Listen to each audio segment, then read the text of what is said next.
What a pass. Giddy underneath for JRE. The reverse and the rookie-to-rookie action. Outside the Lou Dort. He'll get the flyby. 3 on the way, and he rattles it in. SGA defended closely by Westbrook. Tough. Step back. Gets up the shot. Banks it in for the lead. This is Lou Dort. You're listening to the Uncontested.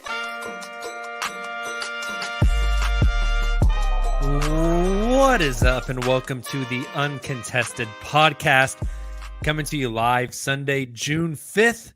We're brought to you by the Blue Wire Podcast Network and SI Thunder. I'm your host for the evening, Jake, or I guess the afternoon, early show today. I'm Jacob Niffen. I've got JD Silva with me. Fellas, the rare Sunday afternoon pod. I've got Nick Crane along. Trey 1K. I wish we could play that on the pod without getting copyright infringement. And then we should have Taylor Peterson joining us shortly. I think he's on baby duty. Cleaning up a poopy diaper. Probably. This is why I do not have children. I got dogs. That's enough for me. Gentlemen, game 1 of the finals is in the books. We're recording early today, before game 2 of the finals.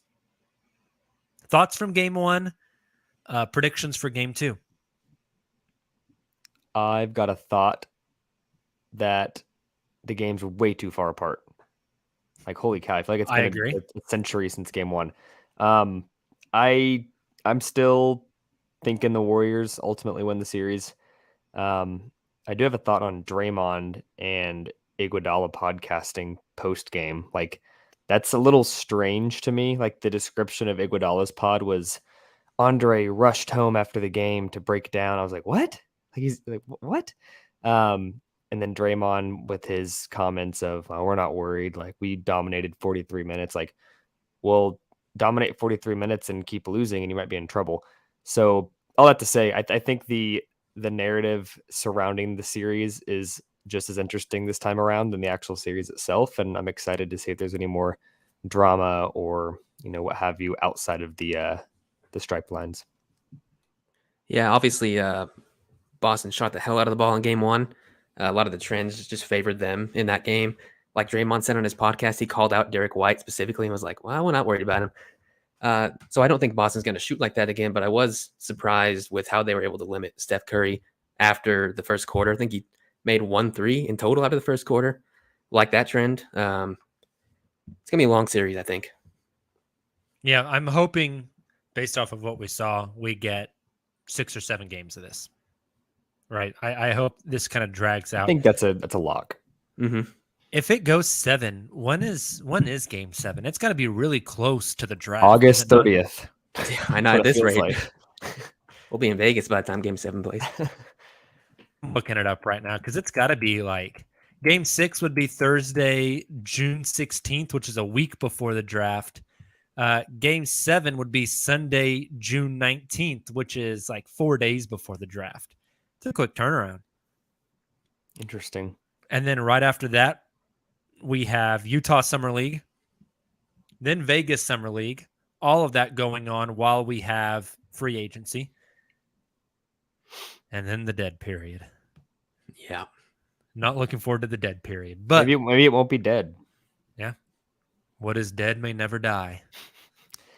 It's a good old Game of Thrones reference. Gentlemen, speaking of the draft, like that's all Thunder content right now is draft related. We're trying to keep things fresh for you guys. I've had multiple people reach out and tell us that they loved our episode where we ranked the Thunder's draft assets moving forward, and then where we put Sam Presti's draft picks in OKC in tiers. kind of keeping it draft adjacent, but not specifically just talking about, who are they going to take at number 2 every episode. We're going to talk about number 2 today, but again, I kind of want to keep it draft adjacent, put things into context. So I was thinking on what we could talk about this episode. I had this idea.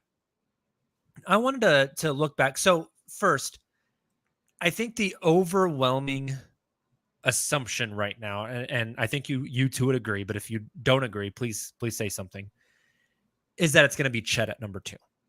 It's going to be Jabari Smith Jr. at 1. It's going to be Chet at 2. Like, at this point, I would almost kind of be surprised if that's not how it goes. Is that kind of where you guys are at? Totally. I would agree. Although I do think if Chet went number 1, I have absolutely no idea what happens at 2. Oh yeah, we're in the dark. Fair. Yeah. We're in the dark. Yeah. That's we're gonna be hitting a panic button on draft night when that happens, not knowing what's gonna come next. So let's assume that it's gonna be Chet at number 2. Okay. I want to look back at the last 10 number 2 picks. This is going to take us back to the year 2012.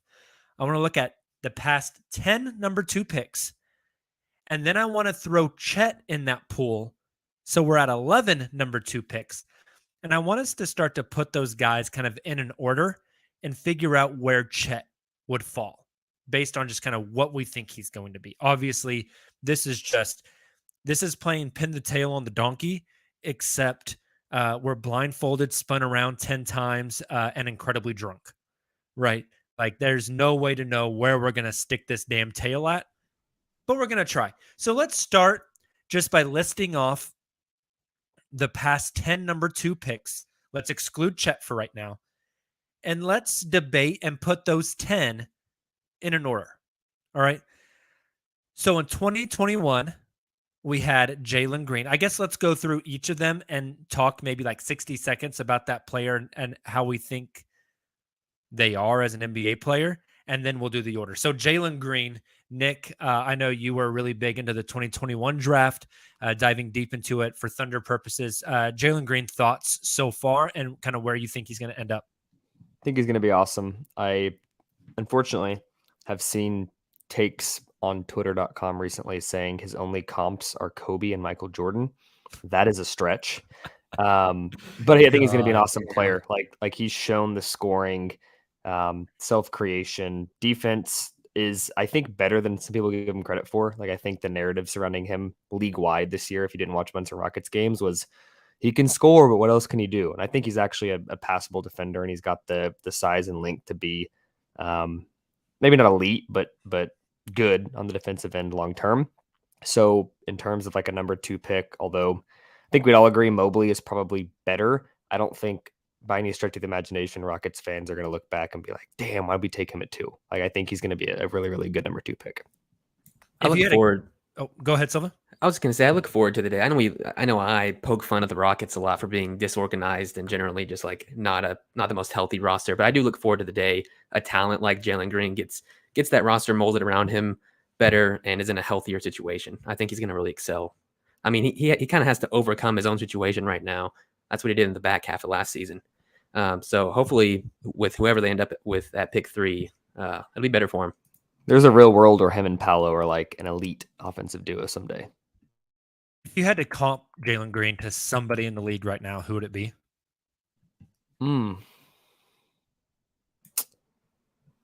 I would maybe Brad Beal. Yeah, I was thinking like Zach LaVine, Brad Beal. Zach LaVine was where I was going to go, the athleticism part, Okay, next one. In 2020, James Wiseman. Silva, give us your TLDR of James Wiseman.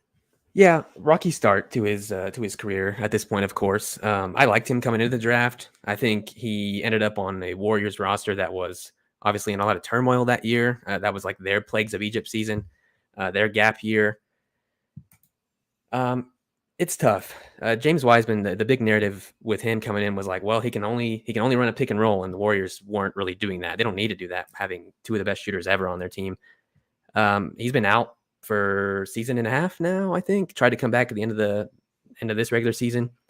I still have hope for him long term. I don't know if that hope lies with the Warriors, I think they might flip him at a certain point in like a consolidation trade with all the young talent they have.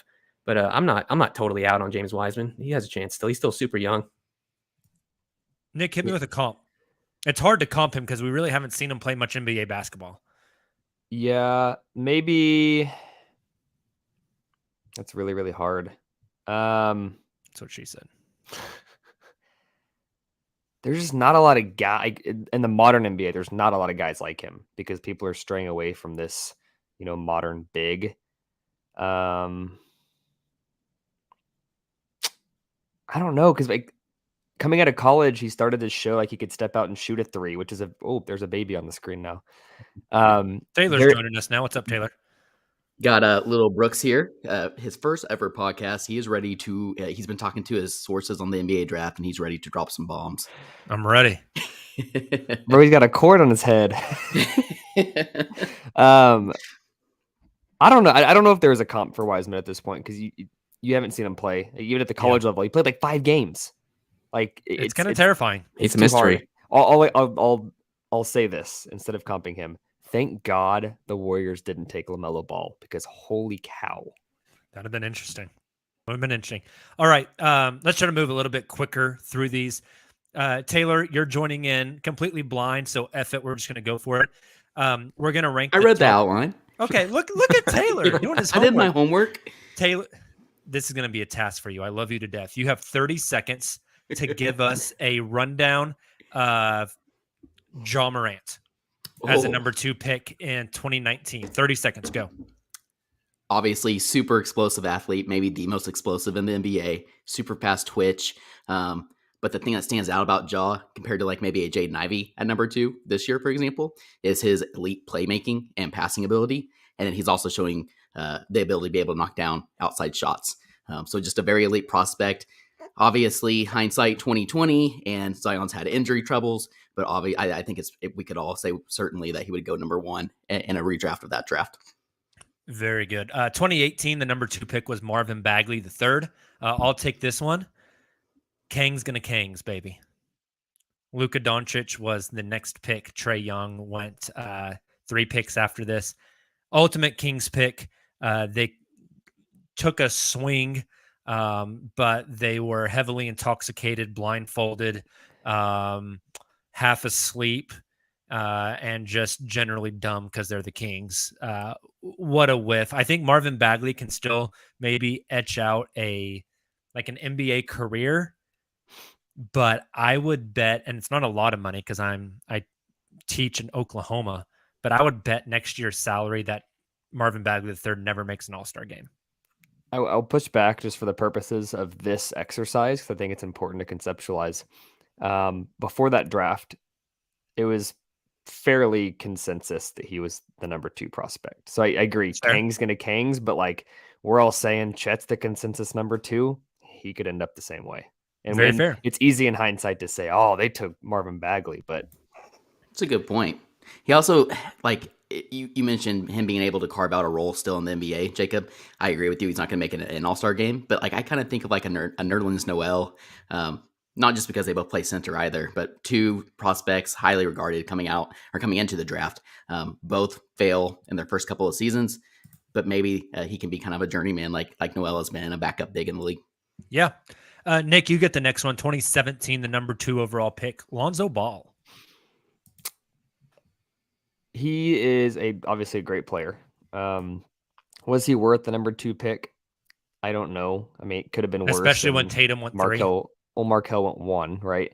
Yeah. So it could be worse, but like it's one of those. I think you look back at this draft and you're like, oh wow, like Lonzo Ball is probably not the second best player in this class, but it wasn't a whiff by any stretch of the imagination. But it's still a great player. Yeah. Is it wrong of me to say Lonzo Ball is the ultimate role player? That's what I was just I thinking. don't think so. I like that. Defense, great passing, has really developed a 3-point shot. Just wish he was healthier. But besides that, he's awesome. Yeah. I think we view Lonzo so differently as well. If he didn't have all that hype coming into that draft, just with him and his dad, their image and likeness, all that kind of stuff. Yeah. I think we consider him to be a really solid player, and maybe not. I don't want to call him a bust because obviously he's still great. But we wouldn't have like thought he was going to be the next superstar. You know, For we sure. probably view him a little different. A player in this current draft that I kind of like as a comp is Dyson Daniels, kind of Lonzo Ball-esque. Yeah, I see it. If the shot Totally. comes along, I can definitely see it. That same type of role. Lonzo didn't have the shot. It had to come along too. Yep. True. Similar. Silva, you have 2016. The second overall pick was Brandon Ingram. Give us the TLDR version. I love Brandon Ingram, actually. I think he's managed to get better every single year somehow, which considering he was drafted in 2016, that's still a pretty big accomplishment. Things were rocky with him, with the Lakers starting off, but I think he's in a good situation now. It seems like right when CJ came in, CJ kind of helped him activate and become a higher tier of player, and he was awesome in the playoffs. Or did they make the playoffs? They did. Yeah, against the Suns. Yeah. He was awesome that whole run. Feels like years ago. It does. Yeah. Love Brandon Ingram. I don't think you can really say they missed here. I mean, Jaylen Brown went right after him. It's a great I don't know. pick. I might take Jaylen over Brandon, but I think that's kind of up to interpretation, right? I think Jaylen also ended up in a much better situation. So, Taylor, you get the next one. 2015 was D'Angelo Russell at number 2 overall. D'Lo. Another one of those Laker players, right? D'Lo, Julius Randle, Brandon Ingram, Lonzo Ball. We've covered now 3 of those. I think with D'Lo, he's interesting because he's not a very elite playmaker. He's more of a scorer, I think, at the point guard role. Not that he can't pass necessarily or set up teammates, but it's not his strong point. The big thing with D'Lo is you're going to get scoring. And I just haven't been super impressed with him, especially on the Timberwolves. When they made that trade for him, they acquired him to play next to Cat, and it was supposed to put them up a tier. He's been good for them, don't get me wrong, but they're paying him a lot of money to kind of be the third fiddle. And I'm not, there's like some, it's kind of funny. The Knicks, the rumors always start at the very top. They'll get, Donovan Mitchell. Wait, no, now it's Jalen Brunson. Wait, now it's D'Lo. Yep. So I would put D'Lo in that kind of tier of players behind those first 2 names right now. I don't know if I have a lot else to say about D'Lo. What do you guys think? He's like defensively, just good he's enough fine. to get overpaid. Yeah, right. Yeah, that's a good way to put it. Like He's good point enough guard to get that Tobias next Harris. contract. Yeah, He had that one season in Brooklyn. that's true. He and did have that great season. That in really Brooklyn. got That's a him good paid. point. And pulling up the draft classes and doing the homework for this podcast, I just want to read you guys the 2015 NBA draft. Pick 1, Karl Anthony Towns. Pick 2, D'Lo. 3, Jahlil Okafor. 4, Porzingis. 5, Hazonia. 6, Willie Cauley-Stein. 7, Emmanuel Mudiay. 8, Stanley Johnson. 9, Frank Kaminsky. And 10, Justice Winslow. That is a gross. Really bad. That's Trade awful. back. That is awful. That's really bad. Nick, you have 2014 real quick, Jabari Parker. 2 bad injuries are a thing because I think he would have been really good. He's just not the same. He's got no knees, man. But that wasn't a bad pick. Like I truly think his career was derailed by injury, not because he wasn't made to be a good NBA player. Yeah, Embiid went 3, but you have to remember the context of that draft. Everyone questioned, will Embiid ever play due to his injuries? So good one. We got 2 more left. 2013. Silva, I'll take this one, then you take the last one. 2013 was like an impossible draft. This one was all over the board. When Anthony Bennett goes number 1, it's a shot in the dark. Victor Oladipo went number 2, though. I think on draft night, this was by far the best pick that Orlando could have made. After that, Otto Porter Jr., Cody Zeller, Alex Len, Nerlens, Macklemore, KCP, Trey Burke, CJ McCollum. Like, as much as Presti loved that draft, it wasn't great. Yeah. Obviously, you had Giannis in here who went 15 right outside of the lottery. But besides that, I mean, Victor Oladipo was the correct pick there by far. And then last one, Silva, you can take it. 2012, pick number 2 was Michael Kidd-Gilchrist. Yes, good defender. Taking 1 spot after Anthony Davis, pretty tough. If you show, what's his name? Naismith, James Naismith, the guy who created basketball. If you show him MKG shooting for him, he might regret his decision to invent basketball. Yeah. It's like after MKG, you had Brad Beal. You had Damian Lillard at 6. You had some better players down the board, but hey, that's rookie of the year, Michael Kidd-Gilchrist. Or am I thinking of Carter Williams? Yeah, it's one of the Carter. 2. Carter Williams. That's not the same draft. Not the same draft. Not the same draft, but one of them got Rookie of the Year and then just fell off the Yeah. face of God, the Michael earth. Kidd-Gilchrist just wasn't good. Not at all. Okay, so let's now look at those 10. Again, Jalen Green, James Wiseman, John Morant, Marvin Bagley, Lonzo Ball, Brandon Ingram, D'Angelo Russell, Jabari Parker, Victor Oladipo, Michael Kidd-Gilchrist. We got to create a top 10. How you want to do it? You want to draft? Yeah, let's do a that could be draft. That's fun. Yeah, good idea. I like do that. it. I like that a Silva, lot. you came up with the Great idea, so you idea. get pick number 1. And we're including Chet in this, correct? No, we're not including Okay, Chet not yet. yet. Gotcha. Cool. Okay. Easy, John Morant. Yeah, That is easy. not even a question. Yep. Give me Jaw Jaw. is the first one there. This makes me really sad about the number 2 pick when we do this.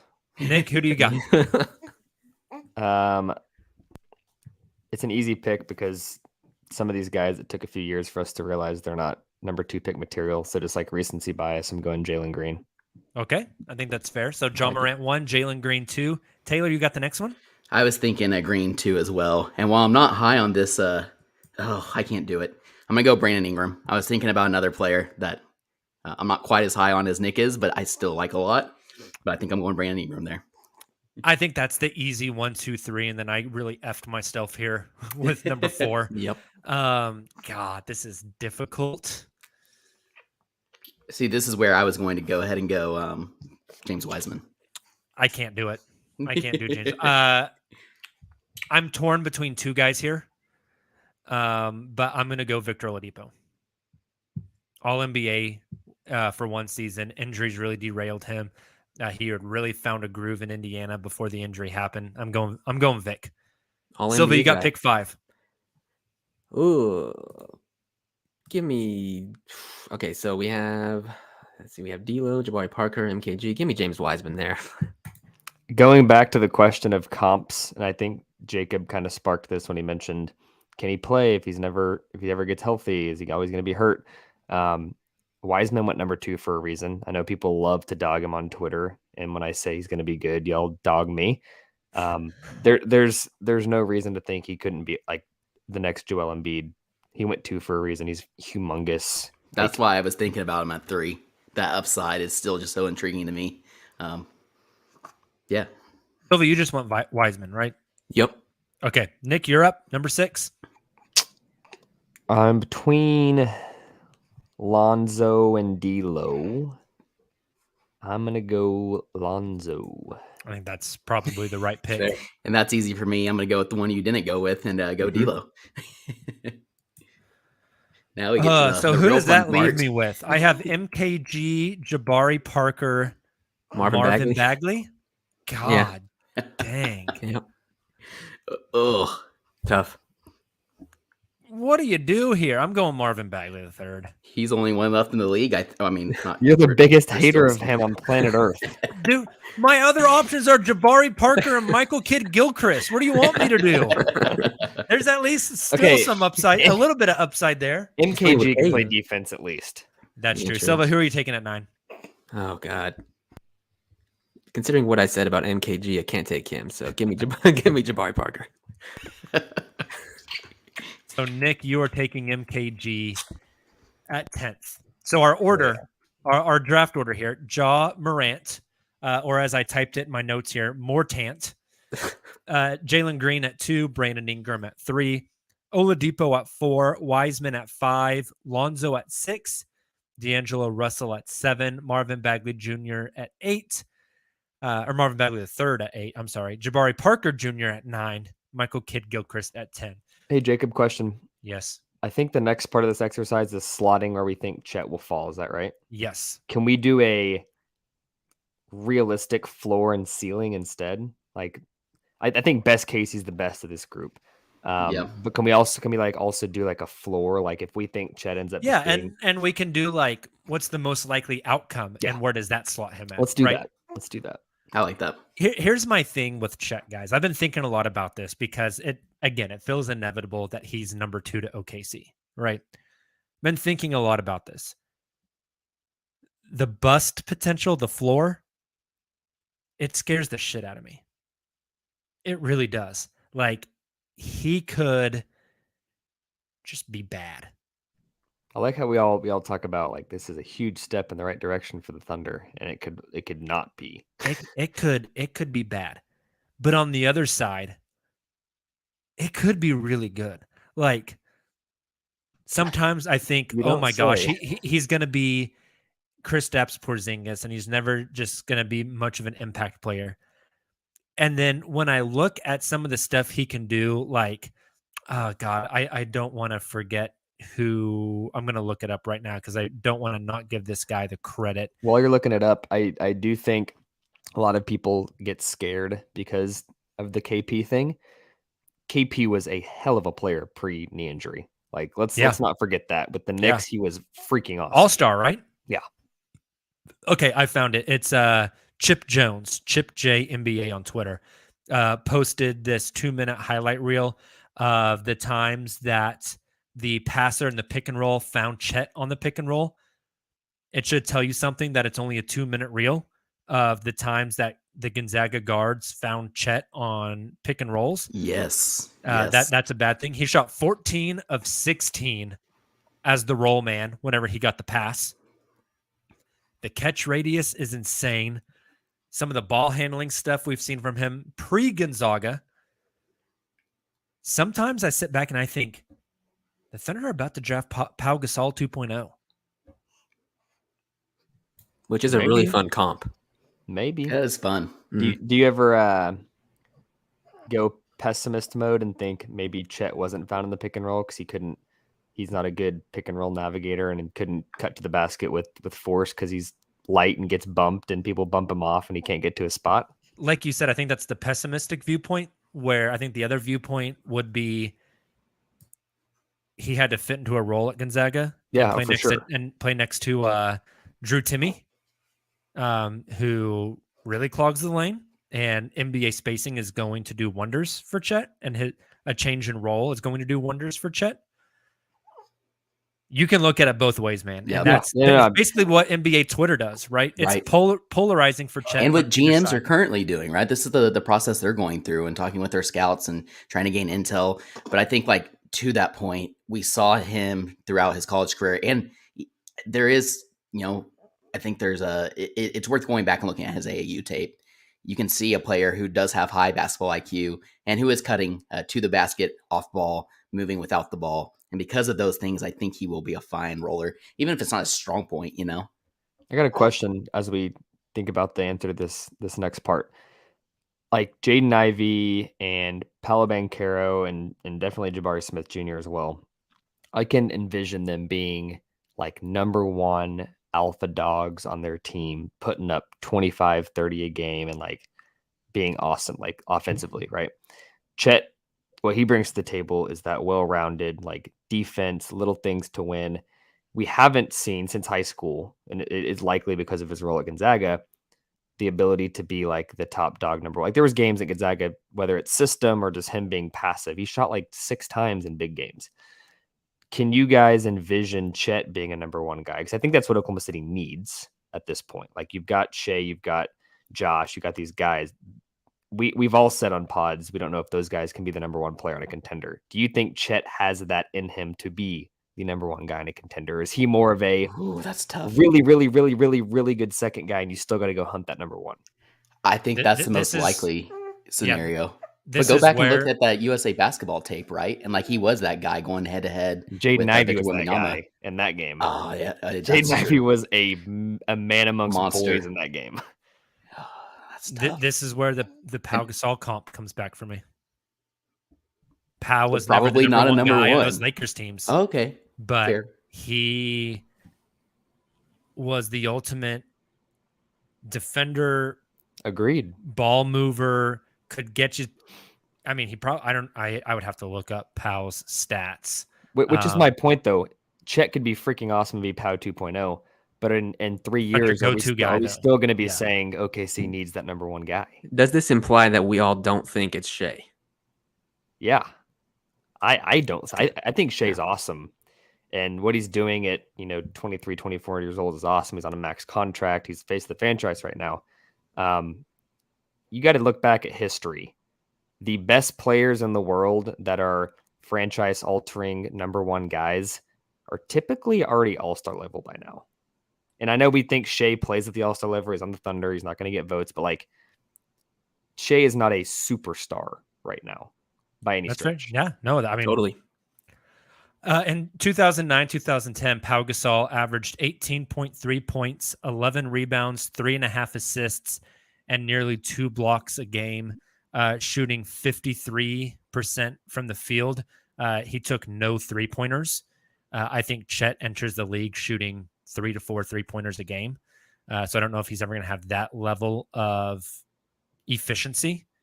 But do you think at the height of Chet's powers in the league, he can ever get to that 18, 11, 3.5, and 2? Yeah. Yeah. Oh, yeah. Yeah. Yep. But again, that can't be a number one guy. That's fair. Yeah. I think if that's who you get at number 2, if you get kind of a Pau Gasol guy at number 2, You're very happy.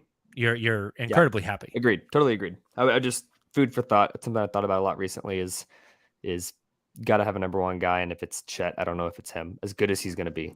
And that's why I think you bring up a really good point, Nick, in that, just because we drafted Chet at 2 in this draft, or just because the Thunder even have picked 2 in this draft, I think that's why we're going to see Presti not push all the chips to the middle of the table like we've talked so much about, and why I think he's still very, very intrigued with a top pick in the 2023 draft, even if it's outside the top 5, which is probably the most likely scenario. I think there's some deep Let's talent. be clear. You could have a core of Josh, Shea, Chet, and then push your chips in a trade like Phoenix did for Chris Paul. Not that Chris Paul's like number one guy over Devin Booker, but in 2025, you push some chips in and you go trade for a number one guy that's a veteran and ready to play with that core, then you're golden. Like, I'm not saying don't draft Chet because he's not a number one guy, but I do think that's something that we'll be talking about on the podcast in 2 years from now. I think that's very fair. All right. So in our top 10 list of the last 10 number 2 picks, realistic outcome, range, whatever, where does Chet slot in? I think if he becomes better than what we think John Morant's going to be,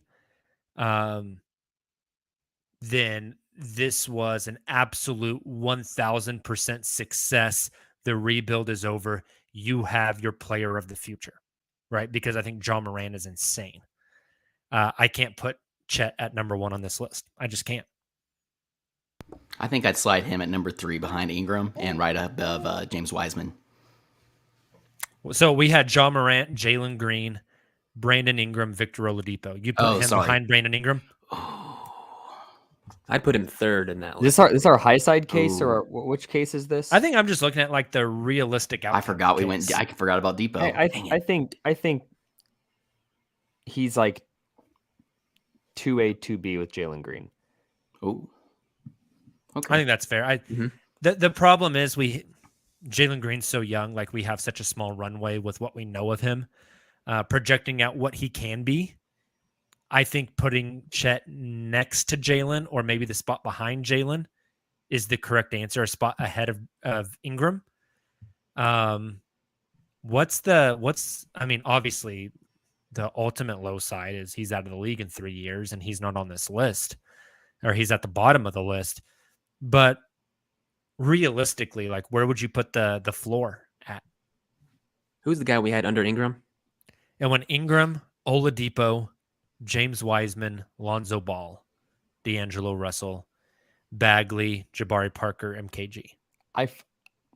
If we're going like ultimate low side, I think it is Bagley. Like, I don't see him. Like, Bagley's not great. Like, I don't know if you can get worse than Bagley, especially given expectations.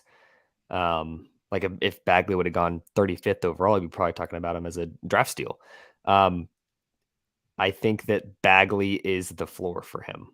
Just being like damn, he never worked out. He can still be a contributor off the bench, and there he is. But I don't think he's going to be worse than Bagley. I think that's fair, Nick. I really do. So we are putting Chet's kind of range between number 2/3, right there with Jalen Green, all the way down. This will be out of the last 11 number 2 picks, all the way down to number 8, 7. Yep. I think that's pretty fair.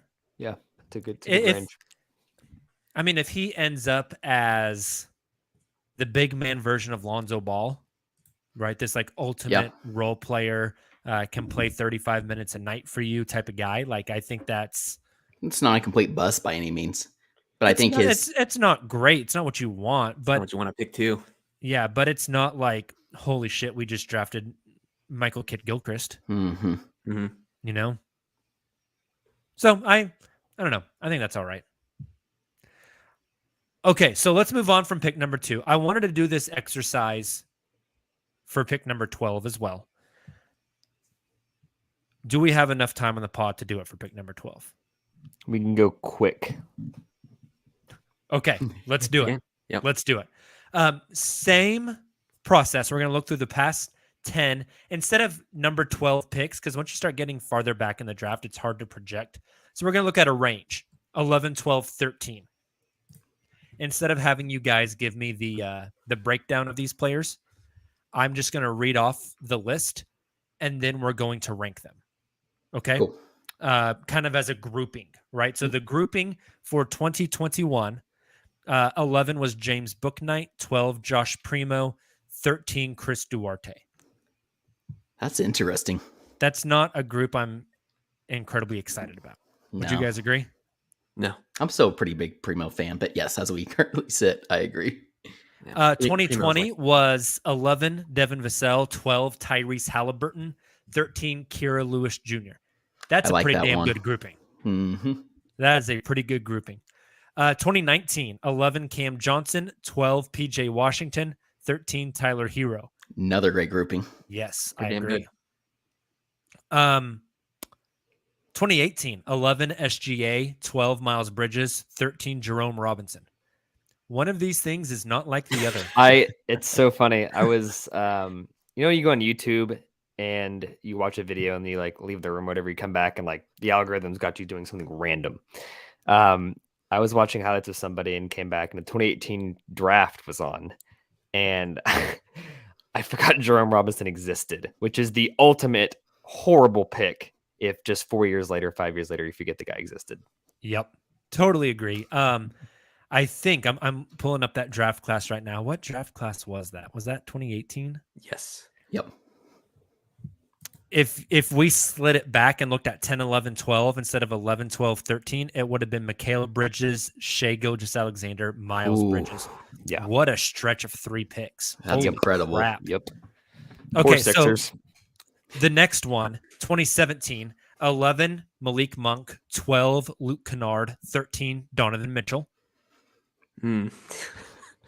Yeah. I Not feel as like good as the others, but yeah, I feel like every one of these so far, there's been like an incredible player. 2021, it's hard to see who that is right now. true. 2020 was Halliburton by far. 2019, you'd probably say Tyler Hero is the super upside guy. 2018, it's Shea. 2017, it's Mitchell. 2016, 11 Sabonis, 12 Taurean Prince, 13 Georgios Papagiannis. I mean, Sabonis is your ultimate guy in that grouping. 2015, 11 was Miles Turner, 12 Trey Lyles, 13 Devin Booker. We got one of them there. 2014, 11 was Doug McDermott, 12 Dario Saric, 13 Zach LaVine. We got another one. Yep. 2013, 11 was Michael Carter Williams, Rookie of the year. 12 Steven Adams, 13 Kelly Olynyk. Even though That one's kinda MCW was the rookie of the year, I think Steven Adams is the best pick out of those 3. And then 2012, Myers Leonard, yikes. Jeremy Lamb, Kendall Marshall. Not really a big upside guy Gross. in that one. No. Makes you think about trading up though, huh? Yeah. Yeah, a little bit. So let's, of those 10 drafts, how do we rank those 10 drafts as far as looking at those groupings? So you are we guys ranking want them by to draft it groupings? again? I was gonna say, like, should we just do like top 15 guys that are there? Should we do like groups as a whole? We ranking the draft class. The in draft, that yeah, range? that range. I say let's do the groupings, like Yeah, each cool. class. Is that cool? Yeah. Nick, you get to start us off this time. Give me the SGA draft 2018. 18. So that was SGA, Miles Bridges, Jerome Robinson. Yeah, you got 2 potential max guys out of the 3. Taylor, who are you going with? Ooh, this is tough. It is. Oh man. I think I'm gonna go ahead and do 2019. Cam Johnson, PJ Washington, Tyler Hero. That was my almost other option. Oh, That's so a great. hard. That's a great 3. I got the Ugh. next one. Oh, I think I'm gonna go. Ah, this is difficult. Mm-hmm. I'm gonna go 2015. There you go. That was gonna be my. I'm taking other one I Miles was Turner, thinking. Trey Lyles, Devin Booker. I think Devin Booker is the highest upside of everybody. All the names, what is this? 30 names here. I think Devin Booker's probably the best of all those guys currently. So that's who I'm going to go with. Silva, which year do you got? Torn between two. I think I'm going to end up going for overall quality of the 3, and I'm going to go with the 2020 draft. Devin Vassell, Tyrese Halliburton, Kira Lewis Jr. Oh, nice. I like that. Nick, Nice. you got the next one? I'm going to go 2017 just because you get Donnie Mitchell. Yep, that was the other one. Malik Monk, not great, but a role player. Luke Mhm. Kennard, I would say, especially with LA, pretty high tier role player. And then you got Donnie, obviously. Pretty good. Taylor. I think for a similar reason, I have 2 I'm thinking about, but I'm going to go with 2014 because of the Zach LaVine upside. So Doug McDermott, Saric, and Zach LaVine. Hey, Doug McDermott and Dario Saric have carved out nice NBA careers as role Saric can players. get healthy again. Yeah. I hope. And then Zach LaVine is your ultimate upside guy there. Yep. So far, I'm trying to keep track of which ones we have. 2014, 15, 17, 18, 19, and 20 have all been selected. God, this is difficult now. I think I'm going to go with 2016. That's what you got to do. Which is that Yep. DeMontis Sabonis, Tarian Prince, and Papagiannis grouping right there. That puts Silva next up. Trying to look at which ones are still available. Yeah, I'm blacking them out on our doc right Yeah, now. you are doing the Lord's work right now. The Lord's work. I think it's I think all we have essentially left the is most 20 recent or the 2012 oldest and 2. 13. Yep. So we got ooh. Give maybe a slightly homer pick, but give me the Steven Adams draft 2013. I think that's the right pick. Yep. All right. Does that mean we have only one left? 2. 2. Oh, I'm a dummy. Oh, we have the most recent one. Yeah. 2021. Yep. And then 2012. Yep. Nick, what are you going with? Definitely 2021. Just because there's actually upside. We already know 2012 is not great. I'm going to go out there and say this. Book Knight, I think, gets more of a bad rap than he deserves. Like, he was awesome in the G League and just didn't get an opportunity with Charlotte. Like, I think if he was in Oklahoma City, he would have been exactly what Trey Mann was. And I think Primo's due for a breakout. year as well. Primo's going to be Primo's just good. so young. Chris Such a long runway. Duarte, he gets pegged as the old guy and he's already hit his ceiling. But if that's his ceiling, he was pretty damn good as a rookie. Yeah. I mean, as a rookie, he was good. As a career player, if that's his ceiling, he's I mean, rotational. as the number He's a 13 rotation pick, guy. I think if you Pretty can good. average 14 a game like you did this year, whatever it was, that's a good 13 pick. Mm-hmm. I think that's fair. I think that's fair. So, in looking at Jonathan Gavoni and Mike Schmitz of ESPN, their most recent mock draft, which was updated last week, their 11, 12, 13 is AJ Griffin, Usman Jang, Mark Williams. Oh, Where that's does tough. that trio rank on our big board here? And I know you guys probably lost track of our order, so I am putting it in the private chat on the thing for you guys. I'm gonna preface this by saying my gut tells me if we were doing this exercise in 5 years, Ousmane Dieng is like the Standout guy that we're like, oh no, I think he's the guy that. No, I don't actually think this, but like history tells us with these projects, like he's a guy that we're gonna look back and be like, oh yeah, he went at 13 and never turned out to be anything. Like there's probably a better chance that he ends up being like odds tell us he ends up being a nobody versus we all think about the upside and he turns into this great pick. I I agree. think Mark Williams ends up being similar to like a Miles Leonard or Miles Turner, where it's like he was a productive center, but I he hope was he doesn't limited. end up like Myers Leonard. He was and on the court, a productive center, but not a star. And then maybe AJ Griffin ends up being like the great shooter that was worth it in that range. So Nick, hold on a second. We got 30 names here, right? You just said Mark Williams, sorry, is like the Miles Turner or Myers Leonard. You said Ousmane Dieng is the guy that we're going to say, oh, he got drafted there. Who is he of these 30? Is he the Jerome Robinson? To be clear, I think and hope Dieng is awesome. This is no, not I know, like, but if he's the guy that we're just oh yeah, he's like the Papagiannis or the Kendall Marshall. Okay, I think there's a better chance he ends up being that type of guy than ending up being like the Devin Booker. That was like, how the hell did he slip that far? Okay, then Taylor, if we're still kind of doing this exercise here, AJ Griffin, who does he end up most like on this list of 30 names we have? Zach LaVine is a name I keep coming back to. A player, microwave scorer who can shoot from outside. All completely 110% hinges on if those knees are healthy, if he can be a little more than what he showed at Duke. Yeah, the athleticism of Zach is what's kind of putting me off there. Yeah. Yep.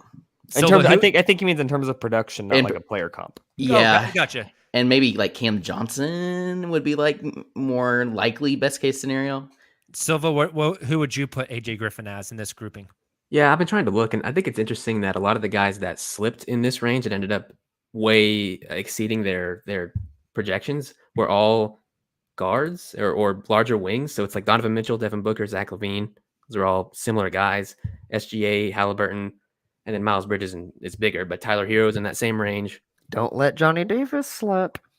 That's what I'm saying. No, I think AJ Griffin would be.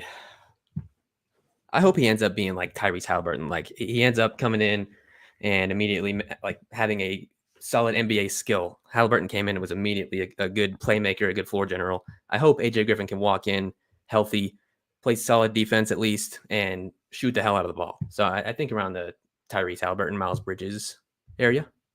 I was gonna go Tyler Hero. Yeah, that's fun. Yep, that is got the strap.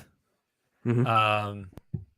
Maybe he starts. Maybe he comes off the bench. I think he could end up being a better defender than Hero if the athleticism comes back, if the medicals come back. Because I mean, you look at pictures of AJ Griffin. That dude looks like Jimmy Butler looks right now. Yeah. I mean, you want to talk about the ideal NBA body. You said the same thing about Obi Toppin a couple years ago, Jacob. Yeah, but Obi Toppin was like 30 when he got drafted. 30. Nick's Can you imagine? legend. AJ Griffin looks like a football player. Yeah, and AJ Yeah, Griffin's that's crazy. also the second youngest guy in the draft, Yep, that's a good right point. behind as well. Jalen Duren. Him, Duren, Jabari Smith Jr. all in like 18, about to turn 19 or just turn 19 range. So where do we think this the currently projected 11, 12, 13 for 2022 lands in this hierarchy? Right in the middle. Yeah, right in think the middle. That's like the most cop-out answer, is it not? But I actually genuinely believe that. Like Yeah. I am not confident that one of those three guys ends up being as good as Donovan Mitchell, Devin Booker, Zach LaVine. That cuts SGA? out 3. SGA cuts out 4. So like you're automatically in that 5th, Could unless could they these all end three up be being the very good level players. could this be the 2019 class of Cam Johnson, PJ Washington, Tyler Hero? Sure. Yeah. If everything pans out. None all are three role superstars, but all players? really good. Yeah. Right. Yeah. For sure. Now, the other thing too, we're obviously doing this pre-draft. I mean, I would almost guarantee, not just like one name either. Like we're going to come back post-draft, do the same exercise, and we're looking at 3 completely different picks at 11, 12, 13. Yeah. The way Oh, this draft is. 100%. It's So, not gonna be that. Jacob, back to your point, if we think that this could be like similar to 2019 and they're all like good role players, but there's not a star, where did we rank that class? Right in the middle? Yeah. Yeah. I think that's fair. That is fair. Of those I like that. three, That was kinda fun. which AJ Griffin, Usman Jang, Mark Williams, which one do you think? I mean, when we look at that 2019 class, I just kind of like comping it to that one. Cam Johnson is AJ Griffin. Yeah. Like remember Cam Johnson came out and he shot like 45% from 3 at North Carolina that last year. And they're like, yeah, he's a shooter, but like, what else can he do? And come to find out, he didn't do a ton more, but that's still super valuable. Yeah, the difference is Cam Johnson a little bit taller. God, I think AJ Griffin weighs more than him. Definitely. Cam Johnson 6'8", 210. I think AJ Griffin's like 6'6", 225. Yeah, I mean he's a tank. The thing is, Cam Johnson, he is currently 26. Drafted 3 years ago. He got drafted at 23. He was old. AJ Griffin's gonna get drafted when he's still 18 years old. Yeah, That is pretty crazy. So of those three, Usman Jang, AJ Griffin, Mark Williams, like if those three are on the board at 12, who do you want the Thunder to take? AJ Griffin. AJ Griffin. AJ Griffin. I agree. As much as the fun Davis. upside of Zhang is, it's just like there's always these guys that have all this hype, and then you don't hear about them ever again. Yeah. Yep. It's I the think with ultimate home Griffin- run swing. That's the thing with home run swings. You know, sometimes you hit the ball and it goes far as hell, and sometimes you swing the piss out of that bat and you don't You hit miss. anything but air. You know that, but the thing about AJ Griffin compared to Jang, we do know some at least of what Griffin's going to provide, and I still think he possesses that untapped upside as well. Again, hinging on the health. So you're kind of taking a swing with him also, but you kind of have a higher base, a higher floor with Griffin compared to Jang. I think that's fair. Silva, let's tell the people about the ads for the week before we move on to, I'm not going to say the second half because we've been going for 52 minutes, but the rest of the podcast. What's up, Thunder fans? This is Jacob from the Uncontested podcast, and I'm here to let you know that we have fully redesigned our merch store to get you the best Thunder swag available. Just visit cottonbureau.com and search the Uncontested podcast to find all of our new designs. That's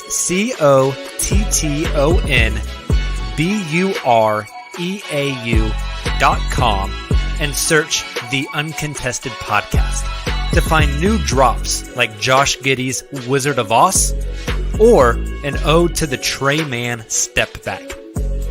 We've also got all the classics like Dortal Combat, Liu Tang Clan, and everyone's favorite MVP, Shai Gilgeous-Alexander.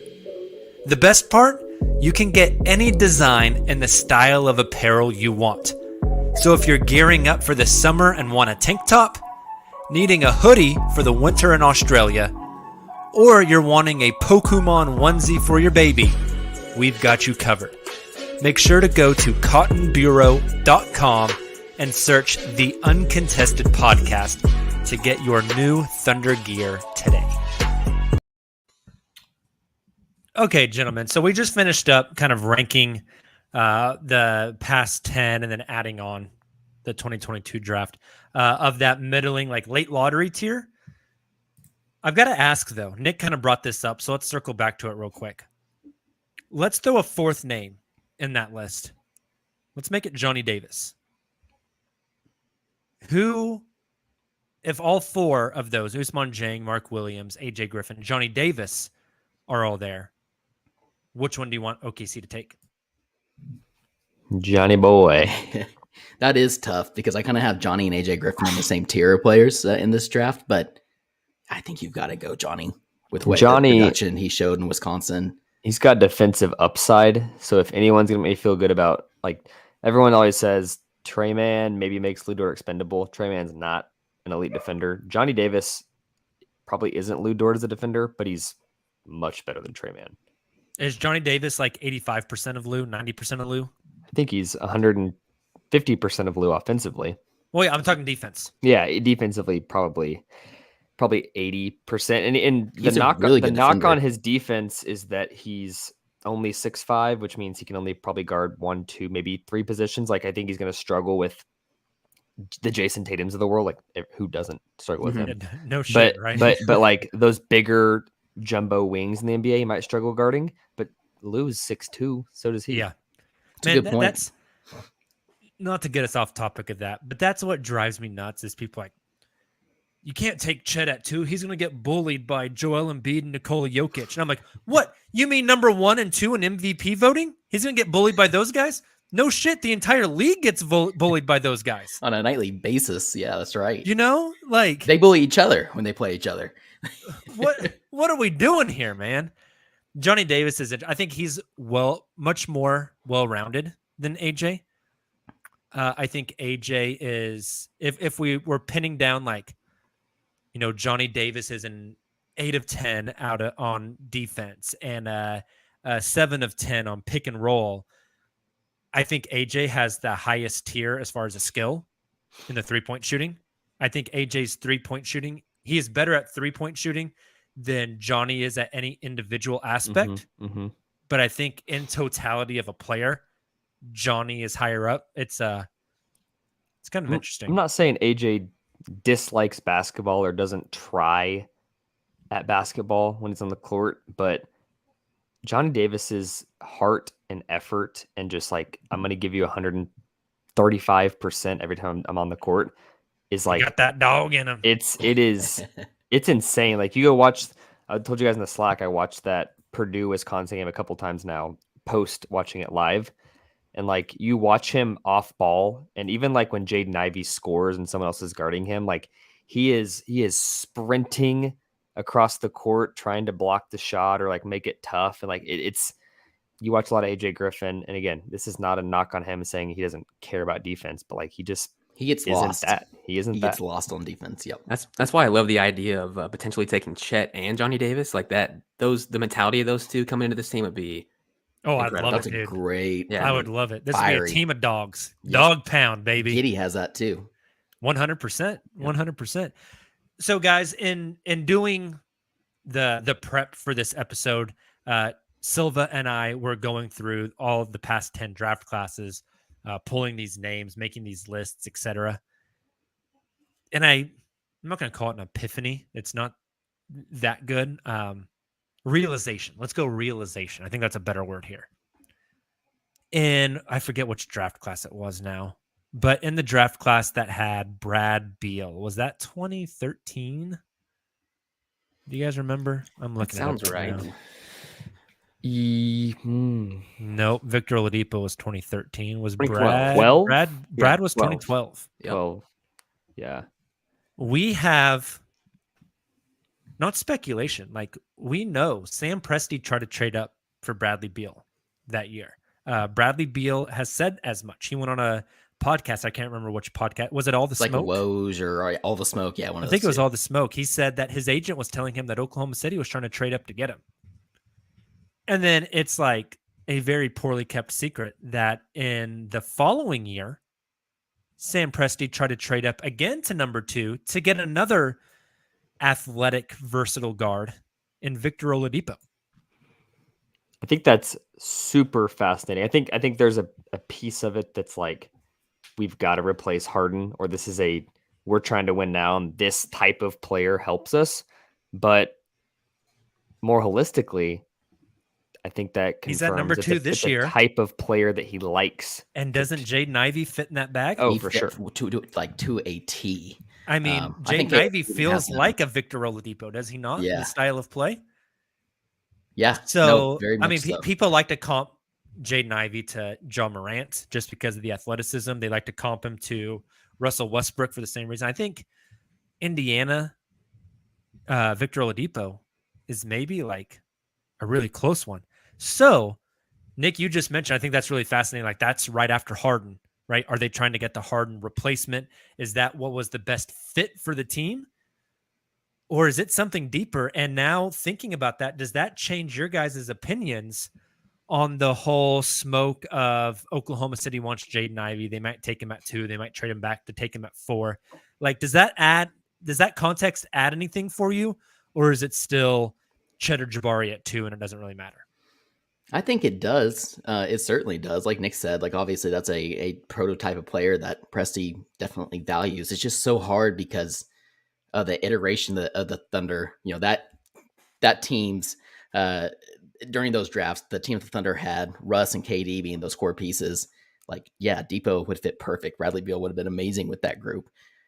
It's hard to know if Presti, if that was more of like because of the team that they currently had that he was targeting those kind of players, or if he just values that overall player prototype. So yeah, oh, that's tough. I mean, Taylor, we've talked a lot on this show about how it feels a lot like in that Russ KD era, they targeted raw athletes who could play defense and really couldn't shoot. Because but we didn't really need the ball in their hands. Yeah, and that's kind of what that team needed. Whereas we've all kind of thought maybe Presti's type is the high IQ, versatile, playmaking type of player, even back to Sam Presti San Antonio days. So it's like, I know it's this weird balance for Jaden Ivey. Chet fits that to a T. Chet fits what we currently think of Sam Presti to a T. But then Jaden Ivey. He also took Trey Mann last draft. Yeah, right. It's so like maybe you do go after an Ivy. It's very fascinating. I can't wait. And I think it'll be this draft will probably give us a lot of answers into Presti, his thought process. We think that how he's building this draft might also make us just say, "What the hell." Yeah, when that Shaden Sharp pick comes in, it's gonna hurt. Yeah, that's right. God, don't even joke about that, bro. Oh, I know. Something I did wanted to bring up we were talking about Ivy kind of fitting that role. If OKC were to trade up but they couldn't get up to 4 and draft Ivy, I was thinking Ben Mathurin might be a guy that falls in that same kind of architect of player. You guys agree? Hyper athletic. Yeah. I think the difference is Mathurin can kind of shoot the piss out of the ball. Yep. Jaden struggled a little bit. He started to come on sophomore year, freshman year. He did not shoot the ball well at all. I don't know. Mathurin, you infuse some of that athleticism, that off-ball cutting, that ability to play above the rim, that ability to come off a pin down and catch and just rise up. Mathurin jumps like crazy high in his jump shots.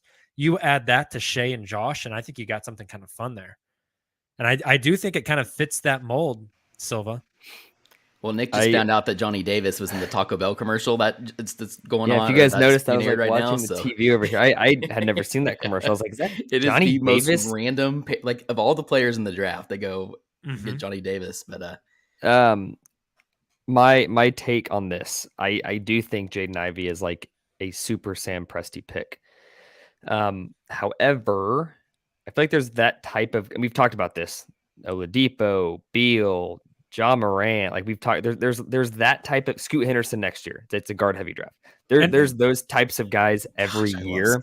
I don't know if he can pass up the unicorn upside of Chet, because there ain't Chets in every draft. Hey. There ain't Chets at once a decade. Well, and another piece of context to add to this, Nick, he was in the top 4 and took Russell Westbrook. He was in the top 4. He took James Harden. Again, kind of in that same, you could throw Ivy in that same bag. It's that same mode of player. But on the contrary, we know that he wanted Porzingis the year before Porzingis was drafted. Yes. He ultimately withdrew from the draft and decided to play one more year We know overseas. He was doing everything he could to get Evan Mobley last year. Yep. True. And Taylor, the Porzingis thing is interesting. They wanted Porzingis to come out a year early and take him in the 20s versus Porzingis went back. And then whenever he came back to the NBA draft the next season, went top 10, right? I think a lot of the reason we got Book Knight smoke last year was because 2 years ago, they tried to convince Book Knight to stay in the draft so they could take him. Book Knight didn't, went back to school, came back, and then went a little bit higher. Now let's talk about Caleb Houston, huh? Yeah. Well, could there be a same thing here for Jaden Ivey? With maybe freshman year, last year, 2021, they really liked Jaden Ivey and wanted him to come out so they could take him at 18. Jaden went back to school. Now he jumps, and maybe that's where some of that smoke is coming from. I wish we had somebody on the inside that we could just ask, like, were you guys looking at Jaden last year? Last year, What did you guys think about Jaden last year? I would not be surprised at all if they wanted Jaden to stay in the draft last year. They would have taken Jaden with the Trey Mann pick. Like, I feel very confident about sure. that, right? So maybe they were interested in Jaden last year. Jaden decided, no, I'm going to go back. I'm going to raise my stock. And then now this is where that, the Thunder like Jaden Ivey. Hell yeah, like every team in the league likes Jaden Ivey. Yep. Right? But maybe the Thunder liked him a lot last year. Same with Ben Matherin at 18, but now they don't like him as much at 2. You know? Matherin's another good point, Nick. It's fascinating. I don't know. Some interesting stuff. Silva, we got some Twitter questions today. You want to read us off some Twitter questions before we get out of here? Of course. We also have some questions in the chat as well. So yes, I'll just kind of go all alternate. I'll do Twitter first, and I'll hop in the chat. Question number 1 via @LJSeason from Twitter.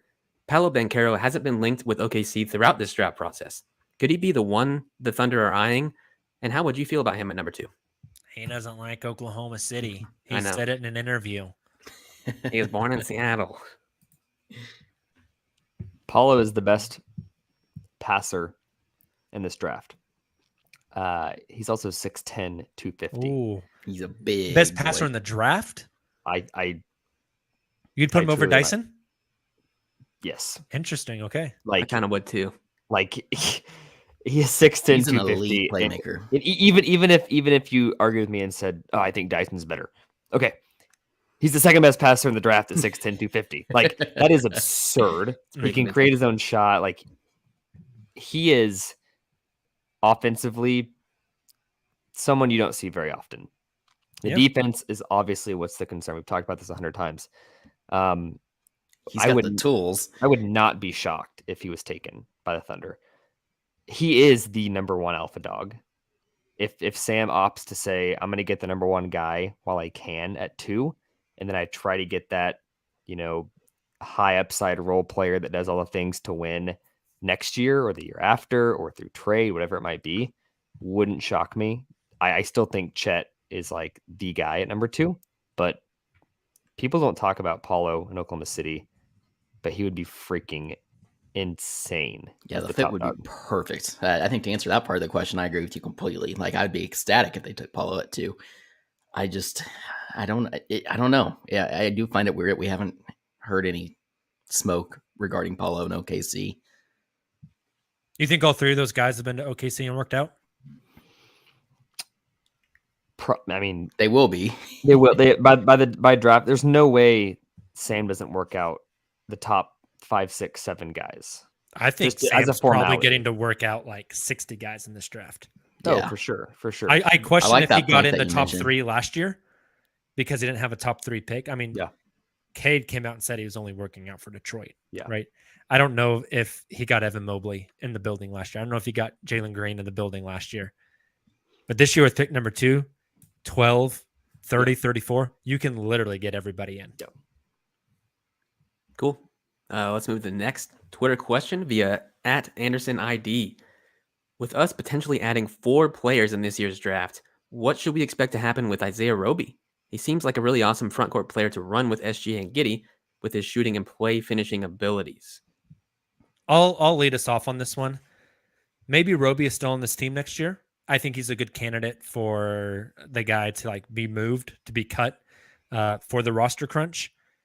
I think a lot of people watched Isaiah Roby the past 2 years in like the second half of the season and saw a lot of stuff. Oh, he can't shoot. Oh, he can dunk. He can do a handful of things.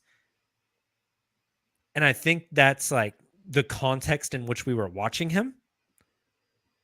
I think whenever you get pick 2 and 12, and even like if they take pick 30 in here, I think your opinion, like Thunder fandom's opinion on Isaiah Roby is going to change rather quickly. I agree.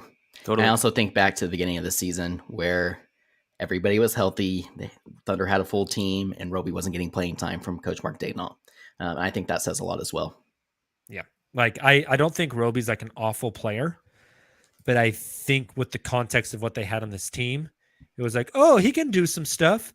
But when you bring in better talent like they are, I think a lot of fans' opinions are going to shift very quickly. Yeah, I don't think he is in the rotation. If he went in the rotation last year, he's not going to be in the rotation this year. Yeah, I question if he's on the team opening night. Fair. Me too. I don't know how he rises above a lot of the young guys are going to bring in. Let's go to the last Twitter question via @Evo_Cloud. Do you think there is enough of a difference between the 12th pick in this draft or the 7th or 8th pick to justify using Lou Dort as a trade-up piece? I'll give one comment on this, indirectly answering the question. I think if there's a team that's willing to move back and take on Dort and pay him as much as he's like Shea's buddy and does a lot of things that translate to the playoffs with the 2023 CBA and all that stuff, I think that there's hidden value in giving him up if you love a guy at 7 or 8, to where not only are you moving up, but you're avoiding shelling out cash. Yeah, it's this interesting balance of, do we want to move up and get a guy we love and take care of some financials that is going to make us even more flexible in 2023? Or do we want to stay put and take a guy at 12 and then wait the year to make the decision on Dort, right? It's like you have to love the guy at 6, 7, 8 more than you love a guy at 12 plus Lou. Right. And that's a lot. And that's I think that's a pretty high hill to climb. I agree. It'd have to be somebody big. I mean, again, the situation would be that somebody the Thunder value very highly on their big board falls to that 6, 7 range, and they decide to go ahead and pull the trigger.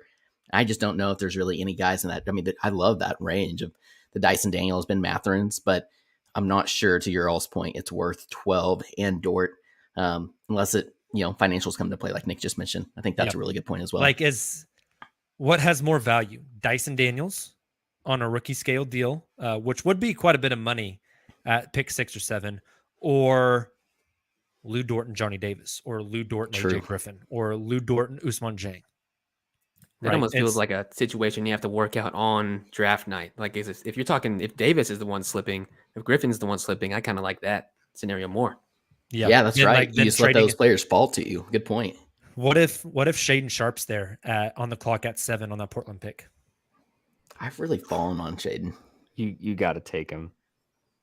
You got to take him. That's the ultimate banger bust pick. I think a lot of people have fallen on Shaedon because the national media's fallen on Shaedon. Yeah. But there's nothing he's done that should make him fall. The people that were You could also argue there's nothing he's done that should make him rise. Right? No. But my point is, when he officially declared or officially was part of this draft class, immediately national people were like, oh, maybe the best player in this class. Maybe he goes 4.